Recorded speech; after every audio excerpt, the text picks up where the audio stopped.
Mina.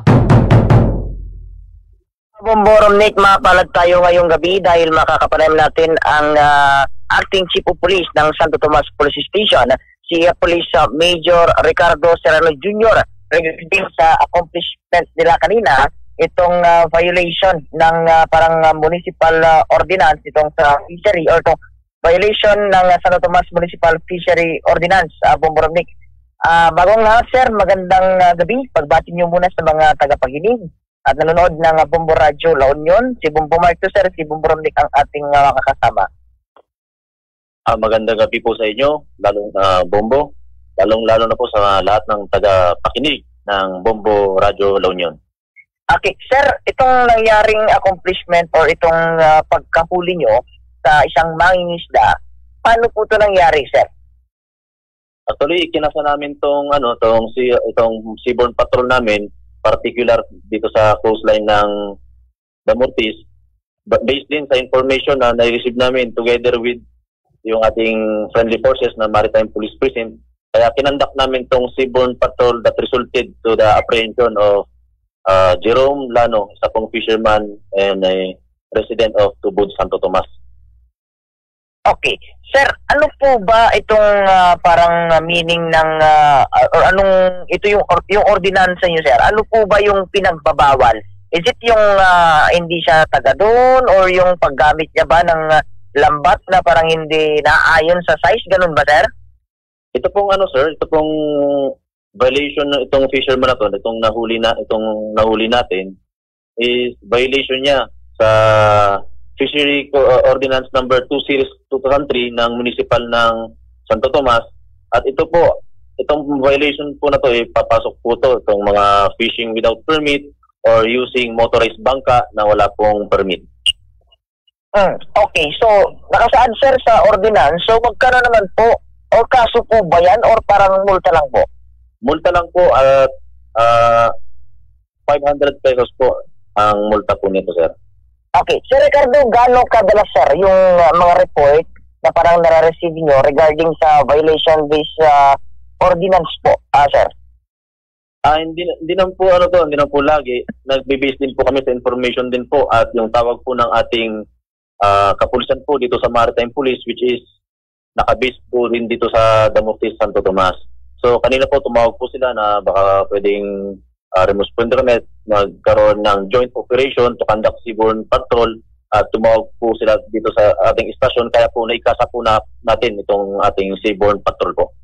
Okay, so pagkadating nyo po sa area, malayo po ba ito, sir? And ano po yung naging reaksyon itong nahuli? Unaware po ba siya sa ordinansa ng Santo Tomas? Actually, sir, itong itong ordinansa, alam na po nila ito kasi matagal na po itong ordinansa ng Santo Tomas. Or in fact, 2003 pa ito. At itong mga nangingisda nito, alam nilang bawal yan. Kaya wala naman po tayong bangka na mga nakamap na may pulis. Kaya hindi po nila alam na papalapit na po pala itong mga ating mga operatiba. At yun nga po, ang resulta is itong pagkakahuli po itong ating suspect. Okay, so ano po ba ang dapat gawin ng mga mangingisda, Sir Ricardo, para hindi po sila mahuli, sir? Actually, may mga guidelines na rin po regarding po dito sa pangingisda nila. Aware na rin po sila dito sa ating fishery ordinance ng Santo Tomas. And dapat talaga is magkaroon sila ng permit bago sila mangisda, at lalong-lalo na yung kanilang ginagamit po na mga motorized bangka ay kailangan din nilang i-applyan po ng permit, sir. Okay, so ibig sabihin, sir, pag walang permit, kahit taga dyan, and kahit may bangka, if hindi nakarehistro, automatic mahuli po yun. So, dalawang violation po ba to? Isa, sir, yung hindi siya nakarehistro sa mismo munisipyo and walang rehistro yung sa niya, sir. Wala siyang permit na mangisda and wala ding permit yung bangka niya, sir. Ganun po ba? Yes, sir. Dalawang violation nila. Pero yung violation is pasok na rin po yun sa sa fishery ordinance po. So, bale 2,500, ganun ba, sir? Isa lang po, sir. Isa lang po. Okay. Bomborom Nick, kung may karagdagang kang tanong kay Sir Ricardo. Yes, maraming salamat, Bombo Mark Joshua Cabasan. Magandang gabi po, Sir Police Major Ricardo Serrano Jr. Si Bomborom Nick mo po ito. Magandang gabi po. Magandang gabi po. Yes, sir. Sir, nasabi po natin kanina na matagal na rin po itong implementation ng ordinansa. Pero ano po ang lumalabas na rason kung bakit ngayong 2022 na po, meron pa rin pong nahuhuli natin dahil po sa pag-violate ng ordinansa ng Santo Tomas po, sir? Alam naman po natin, sir, no? Dahil lalo nga itong pandemic, lahat naman gustong maghanap buhay. Yun nga lang po, talagang minsan itong mga mangingisda natin para makapangisda ng libre na hindi man lang kumuha ng kaukulang permit ay nagagawa nila ito. Yes, sir. Kumusta po ba kasi ang monitoring ng mga barangay officials sa mga mangingisda po, sir? Actually po, napakalaking tulong po ng ating mga barangay official po dahil isa sila sa mga dahilan kung bakit nagkakaroon kami ng mga accomplishment na ganito dahil sila po yung unang-unang tumatawag po sa maritime at sa amin dito sa police station sa mga mangingisda na may mga ginagawang illegal na mangingisda at walang mga permit na mga motorized bangka. Sir, apart from yung pagmumultay natin ng 500 pesos, yung mga nabanggit na tao po, sir, nasaan na po ba yung mga isda nilang nakuha po, sir? Ito pong mga na-confiscate natin ng item, which is yung motorized bangka, yung kanilang 30-meter fishnet, at saka yung 2 kilos lang yung nahuli natin. At ito ay i-turn over po natin dito po sa Maritime Police Precinct for proper documentation and investigation. So yung mga isda po, sir, ibabasura na natin, sir?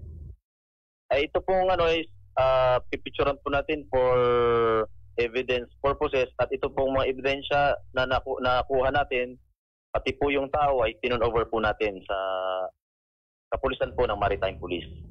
Yes, sir. Sir, maraming salamat po sa oras na ibinigay niyo po sa amin na kayo po ay amin pong makapanayam dito po sa Bombo Radyo La Union. Back to you, Bombo Mark. Okay, maraming salamat, Sir Ricardo Serrano Jr. Muli, sir, nakapag-interview ulit tayo dito. Akala ko sa Ilocos Sur lang. So, siguro, sir, yung mensahe nyo na lang sa mga tagapakinig at ano yung mga nanonood regarding sa implementation nyo nitong ordinance sa area of responsibility nyo, sir, para sa susunod, wala na pong mahuli siya.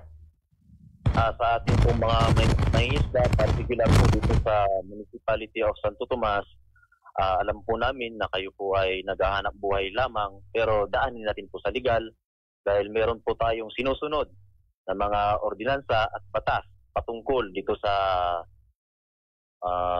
fishery o pangingisda. Maraming salamat po. Okay, thank you, sir. Ingat po and God bless. Okay? Hey guys, Bomboromnik ni Police Major Ricardo Serrano Jr. Mali po dito sa Santo Tomas sa Police Station. Ito na pasama gapan na katiliw. Ito na isang pangalap. Para iti Bombo, Zona Libre, Bombo Mark Joshua Cabasang reporting para sa Pambansang Radyo ng Pilipinas. Consistent number 1 radio station sa Luzon. Basta Radyo, Bombo. Thank you so much, Bombo Mark Joshua Cabasan, kini kasapayan, kini Police Major Ricardo Serrano Jr., Acting Chief of Police at PNP Santo Tomas, dito probinsya, Tila Union.